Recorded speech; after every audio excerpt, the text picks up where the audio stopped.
Bom, meus queridos, nós vamos falar então sobre a justiça multiportas, tá? E, como eu tenho sempre dito, a justiça multiportas é um dos grandes pilares do novo sistema de justiça no Brasil. Ela não é só uma questão que diz respeito ao processo civil, há toda uma tendência do ordenamento jurídico a se voltar para a justiça multiportas. Então, nós temos o acordo de não persecução penal, o acordo de não persecução civil, a possibilidade dos acordos de leniência. Nós temos uma série de instrumentos que foram introduzidos no direito penal, no direito administrativo, a própria arbitragem pelo poder público.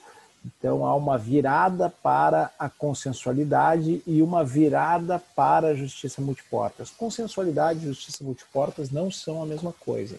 Vocês precisam lembrar, lá das aulas de TGP, que nós temos soluções de conflitos autocompositivas, e essas seriam, sim, as soluções por conciliação, mediação, negociação direta e todos os meios de autocomposição, e soluções de conflito heterocompositivas. As soluções heterocompositivas são aquelas que nós temos um terceiro imparcial que tem a função de decidir. Imparcial e imparcial que tem a função de decidir. No caso, ou o juiz ou o árbitro. Eu vou compartilhar com vocês aqui um PowerPoint para que a gente possa trabalhar, então, esses conceitos. Maravilha. Então, a ideia de justiça multiportas. Bom, justiça multiportas, então, está dentro de uma política nacional de autocomposição, mas também inclui a arbitragem como meio heterocompositivo. Eu diria mais, a justiça multiportas inclui também os negócios processuais, porque também os negócios processuais são um meio de facilitação da solução dos conflitos. Tá? É uma política nacional, começa com a resolução do CNJ número 125 e a resolução do CNMP número 118, inclusive a resolução do CNMP foi a primeira a mencionar os negócios processuais. A alteração da lei da arbitragem, como eu disse, traz aí a questão da possibilidade da arbitragem com o poder público, e a promulgação da lei de mediação, que é a lei 13.140 de 2016. Nós temos uma grande especialista nessa matéria na UFES, que é a professora Trícia Navarro Xavier Cabral. Inclusive, eu estou já há algum tempo para convidar a professora Trícia para o meu grupo de pesquisa para que a gente possa discutir esses temas. No CPC, o tema foi tratado extensamente. Uma primeira observação sobre o CPC é que o CPC ele fez uma tentativa de limpeza conceitual. Tá? Ele definiu o que é mediação e o que é conciliação e ele substituiu, todas as vezes que falava acordo, falava transação, por autocomposição, que é o termo mais genérico, que inclui acordo, mediação, conciliação, negociação direta, etc. Tá? Até para evitar um dos problemas que nós tínhamos na doutrina e na jurisprudência, que era a leitura do artigo 841 do Código Civil, que diz que a transação só se dá para direitos disponíveis, evitando a autocomposição de direitos indisponíveis. E eu queria já deixar bem marcado para vocês, é possível sim a autocomposição de direitos indisponíveis. Tá? O artigo 3º traz o dever geral de estímulo, né? Princípio dever geral de estímulo à autocomposição, repete um pouco a Constituição Federal em relação ao acesso à justiça e mostra que o acesso à justiça também se dá através da arbitragem e também se dá através da autocomposição. Parágrafo 3º é que tem esse dever geral e princípio de estímulo à autocomposição. O artigo 139, inciso 5, e o 932, inciso 1, fala dos poderes do juiz e do relator, dizendo que a todo tempo se deve buscar a autocomposição. O artigo 165 e seguintes tratam dos conceitos de mediador e conciliador, a gente vai ver isso um pouco mais adiante. O artigo 334 trata da audiência obrigatória de mediação e conciliação, e ela é aplicável ao processo coletivo, nós defendemos a aplicação ao processo coletivo. O artigo 357, parágrafo 2º, artigo 190, trata de negócios processuais, e nesse caso aqui específico, saneamento consensual. Tá? O artigo 381, inciso 2, trata da produção antecipada de provas com a finalidade de permitir a autocomposição. E aí o conhecimento do direito, ele facilita a autocomposição. O artigo 515, parágrafo 2º, fala da possibilidade de autocomposição na fase de execução e liquidação. Quais são as vantagens da justiça multiportas? As vantagens são, em primeiro lugar, uma maior aderência aos interesses das partes, a vontade real das partes envolvidas no litígio. Celeridade em relação à duração normal de um processo judicial, informalidade e redução de custos, porque acaba ficando mais barato para o contribuinte o próprio sistema de justiça, uma educação para a pacificação, um dos escopos da jurisdição, a pacificação social estaria atendida, essa educação para a pacificação. E aí eu lembro aqui o Kazuo Watanabe, que sempre defendia a cultura da paz ao invés da cultura da sentença. A não ocorrência de recursos para a revisão da decisão, então uma interrupção do arco processual, porque se as partes estão de acordo, não há impugnação, logo não há recurso. A não ocorrência, ou pelo menos uma diminuição da necessidade de cumprimento forçado da decisão por necessidade de processo de execução. Tá? As diferenças, como eu havia dito, entre mediação e conciliação, elas são colocadas no ordenamento brasileiro, mas elas não são, do ponto de vista internacional, muito pacíficas. No direito internacional, no processo comparado internacional, se fala, por exemplo, em mediação adjudicada, mediação com sugestão de solução. Mas no nosso direito ficou muito claro que quando há sugestão de solução e quando não há vínculo anterior entre as partes, nós temos os procedimentos de conciliação. Quando há vínculo anterior entre as partes e não há sugestão de conciliação, mas uma aproximação das partes para que elas, compreendendo os interesses em conflito e restabelecendo a comunicação, identifiquem por si próprias as soluções consensuais que gerem os benefícios mútuos e resolvam o conflito por elas mesmas, sem a sugestão de solução, nós teremos a mediação. A vantagem de ter um conceito legal é porque se descomplica um pouco a matéria, se diminui a complexidade da matéria. Então, a justiça consensual é uma justiça coexistencial, é uma mending justice, na ideia de Mauro Capelletti, porque, na verdade, as partes continuam tendo que conviver, muitas vezes, a empresa com a comunidade, no caso de uma poluição, e isso auxiliaria a compreensão mútua e a existência de uma continuidade sem conflito. Porque mesmo que a sentença defina quem tem razão, às vezes o conflito permanece. Então a preocupação da justiça multiportas vai para além do conflito trazido a juízo na lide processual. Ela se preocupa também, em uma certa medida, com os aspectos da lide social, daquilo que diz respeito ao conflito para fora daquilo que está sendo discutido no processo. É uma justiça adequada, não mais uma justiça alternativa, essa é uma depuração terminológica que a doutrina também fez, não trata mais como justiça alternativa, mas adequada. E tem como os princípios, eu vou ressaltar dois: o princípio da independência, que continua valendo, o princípio da imparcialidade continua valendo, o princípio da autonomia da vontade, e aqui a questão das partes poderem decidir a maneira como vão resolver o seu próprio conflito.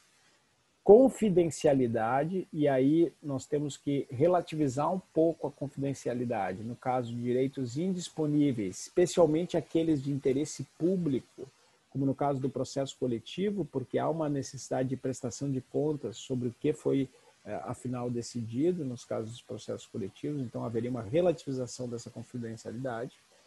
Oralidade, informalidade e decisão informada. Eu coloquei aqui o tópico da decisão informada porque ele está conectado com o artigo 381, inciso 2, da produção antecipada de prova. Eu tenho que ter produção de prova para poder fazer uma boa autocomposição.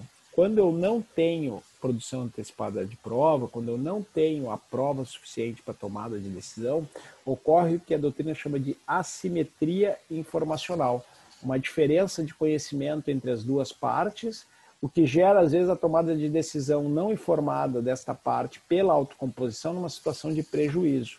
Então, isso poderia vir a viciar a autocomposição. É muito importante que a decisão seja informada.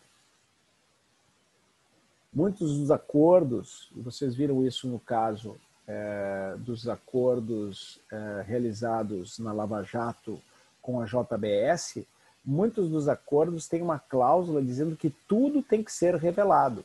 Todos os crimes têm que ser revelados, todos os fatos ilícitos referentes têm que ser revelados.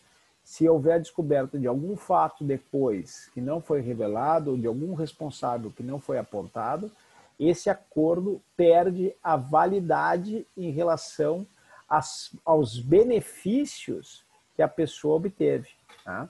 E era o que estava sendo discutido exatamente no caso da JBS, né? Porque os irmãos da JBS acabaram deixando de informar determinados fatos e isso geraria a perda dos benefícios para eles do acordo. A prova obtida continuaria válida, mas os benefícios que eles tinham auferido deixariam de valer, né? No acordo de colaboração premiada que eles fizeram. Há também um outro aspecto que está muito presente nas mediações, conciliações, que é uma troca das técnicas, né? Às vezes as partes se conhecem, mas não se conhecem tanto, às vezes elas não se conhecem, mas passam a se conhecer e as técnicas acabam mudando. Em algum momento eu aproximo os interesses, em outro momento eu sugiro soluções. Então há uma atipicidade, uma circularidade das técnicas. Até o próprio artigo 166 acaba falando isso. Admite-se a aplicação das técnicas negociais que busquem um ambiente favorável de negociação. Tá? Todas as técnicas negociais. E também a livre autonomia dos interessados, inclusive no que diz respeito a normas procedimentais. Para o procedimento da autocomposição, se pode aí regular da maneira que as partes que estiverem envolvidas no conflito entendam mais conveniente. Aqui a audiência de mediação e conciliação obrigatória, inclusive com a previsão de sanção para as partes que não comparecerem, e nós achamos que isso se aplica também ao processo coletivo.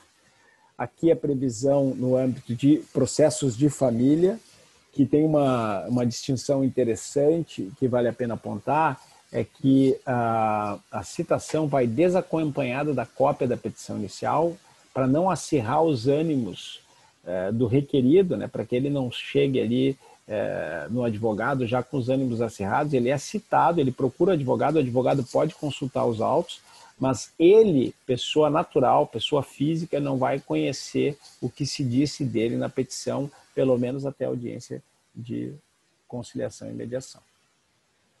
Aqui, a audiência possessória coletiva, que também é um procedimento muito importante, né? A audiência prévia de mediação e conciliação, muitas vezes tem sido desrespeitado, né?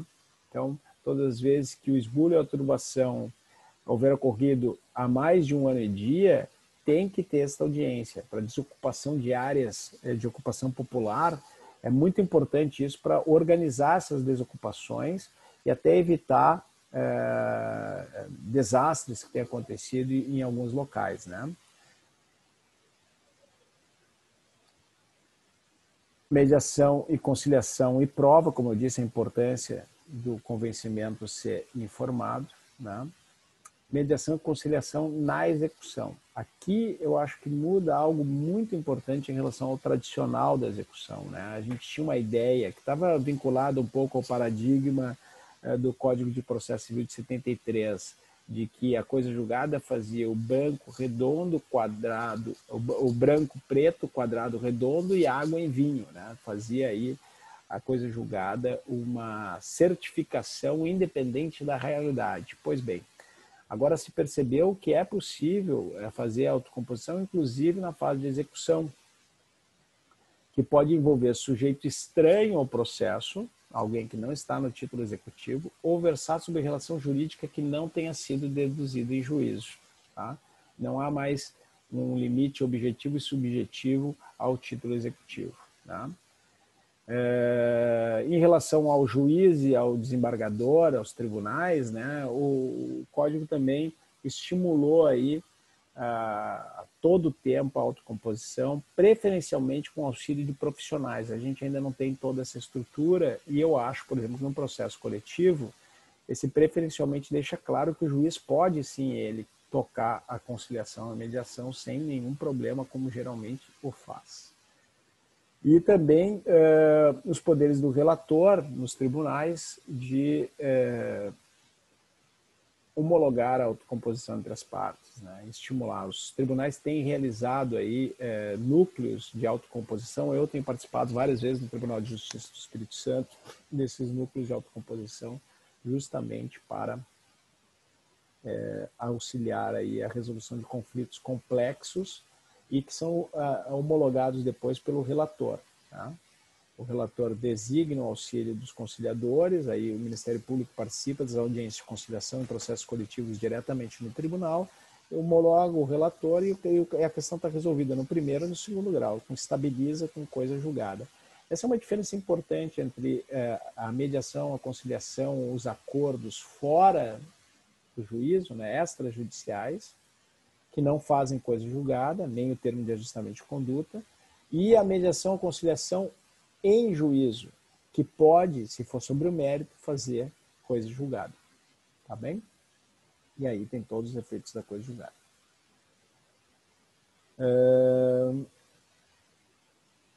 Quais são os problemas, né? A conciliação e a mediação e os outros métodos, eles devem ser estimulados por juízes, advogados, defensores públicos e membros do Ministério Público, inclusive no curso do processo judicial. Essa é a previsão do artigo 3º, parágrafo 3º. Problemas da indisponibilidade do direito. Nós já vimos que os direitos, eles são, mesmo que indisponíveis, eles são passíveis de autocomposição. Aí eu tenho que preservar uma interpretação do direito que seja adequada ao fato concreto que está sendo analisado. Eu tenho que preservar o núcleo desse direito e preservar especialmente aí a discussão sobre tempo, modo e forma de execução, mas não sobre esse núcleo desse direito que deve ser tutelado. Tá? A falta de produção de prova, esse é um problema sério, né? Porque está ligado ao princípio da autocomposição informada. Muitas vezes nós não temos prova suficiente para saber, por exemplo, qual foi o dano. E aí como é que eu faço uma autocomposição que tem que prever a reparação do dano? É comum, por exemplo, nos processos penais, onde tem substituição processual da pena, né? Aquela subsídio processual, que tem a suspensão do processo com pagamento de cesta básica quando o dano causado foi ao meio ambiente, o desmatamento de uma área. Está totalmente errado, né? Porque aí não está protegendo nem o direito indisponível, que é o direito ao meio ambiente, tem que prever lá a maneira como vai ser recuperada a área degradada, e nem se sabe, às vezes, qual é a área degradada, não foi produzida a prova, e eu não tenho como ter um critério para saber se a área degradada foi recomposta. Tá? Superioridade econômica de uma das partes. O desequilíbrio econômico, além do desequilíbrio informacional, é muito sério, porque se uma das partes precisa muito daquele recurso, a tendência é que ela aceite qualquer autocomposição. Então tem que haver aí um controle do interesse público na adequação dessas indenizações. É isso, por exemplo, que faz com que o Ministério Público intervenha no caso do Rio Doce para tentar fazer com que as indenizações sejam com parâmetros claros e objetivos. E que a superioridade econômica de uma das partes não obrigue as partes atingidas a fazer qualquer acordo. Tá? E uma série de enunciados do Fórum Permanente Processualistas Civis vou deixar à disposição para vocês. Bom, a mensagem geral que eu queria passar nessa introdução para o nosso debate é que raramente os direitos são claros. Eles normalmente e geralmente contraditórias, tem mais de uma solução, mais de um estándar, de um padrão a aplicar para a solução de um caso com base no uso do direito, e geralmente esses casos as posições são contraditórias. Então, é preciso que a gente perceba que a solução de conflitos ela tem 3 âmbitos, né? O âmbito do poder, resolve o conflito aquele que é mais forte. O âmbito do direito, que regulamenta a solução dos conflitos. E muitas vezes a solução através do direito pode ser tanto A quanto B, soluções contraditórias.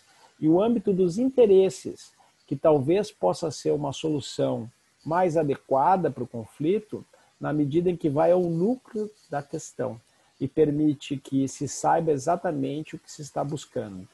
Um exemplo da literatura de autocomposição pode ajudar vocês. O caso da laranja. Talvez vocês já tenham ouvido falar. No caso da laranja, 2 irmãos estão brigando por causa de uma laranja. A mãe chega e decide cortar a laranja no meio. É uma forma de atender os 2 irmãos. Os interesses deles estão satisfeitos? A resposta é não. Não estão satisfeitos, porque um irmão queria a casca da laranja para fazer suco e o outro irmão queria comer a laranja. Então, se a mãe tivesse perguntado para que eles queriam a laranja, os interesses e não as posições, que era o querer a laranja, talvez ambas as partes tivessem sido melhor satisfeitas. Acho que uma evolução na justiça civil como um todo e na justiça brasileira como um todo é prestar mais atenção nos casos concretos e tentar, identificando os interesses contrapostos, ver a área em que se atende a esses interesses para dar uma solução adequada, muitas vezes não judicial, para esses conflitos.